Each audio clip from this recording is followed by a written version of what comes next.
Federal rabies force Balochistan के retire और हाजिर सर्विस मुलाजमीन की जानिब से तालबात के हक में कोयटा प्रेस क्लब के सामने एहतजाजी भूख हड़ताली कैंप गुज़श्ता 4 रोज से मुसलसल जारी है।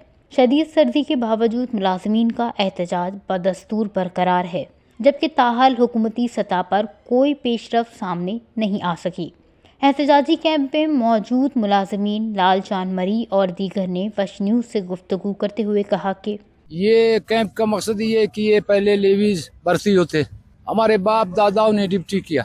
2024 में हम लोगों ने धरना दिया, इधर 42 दिन हम लोग बैठे रहे। मीर सरफराज मीर बुख्ती वज़ीर आला साहब इधर ही आ गया। उसने कहा मेरे ज़बान है, बलोच फर्जंद हूँ, मैं वज़ीर आला भी हूँ बलूचिस्तान का, मैं आप लोगों का मुतालबा जायज़ है, आपके बंद तनख्वाहें भी देंगे, लेकिन इसके बावजूद आपके बच्चे भर्ती कराएंगे। 2024 में ये बुजुर्ग बंदे बूढ़े बंदे मजबूर होके अपनी हालत की वजह से फिर हम लोगों ने धरना दिया।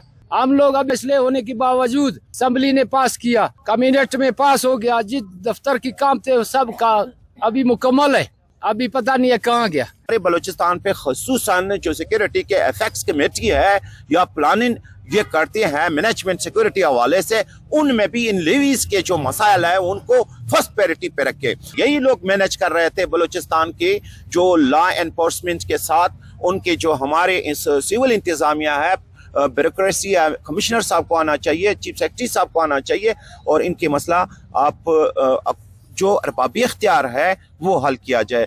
मुजाहिरीन का कहना था कि उन्होंने मुतअद्दिद बार सूबाई हुकूमत, मुतल्लिका महकमों और आला हुक्काम से रब्ता किया, एहतजाजी मुजाहिरे और प्रेस कॉन्फ्रेंसेस भी की, मगर ताहाल किसी सरकारी ओहदेदार ने संजीदगी का मुजाहिरा नहीं किया। यहाँ तक कि वज़ीर आला बलूचिस्तान की जानिब से किए गए वादों पर भी अमल दरामद नहीं हुआ, जिसके बायस वो नानशबीना के मोहताज हो चुके हैं। मुजाहिरीन ने वाज़ेह किया कि जब तक फेडरल लेवीज फोर्स के रिटायर्ड और हाजिर सर्विस मुलाजमीन के तमाम मुतालबात तस्लीम नहीं किए जाते, इनका पुरअमन एहतजाज जारी रहेगा। वश न्यूज़, कोयटा, बलूचिस्तान।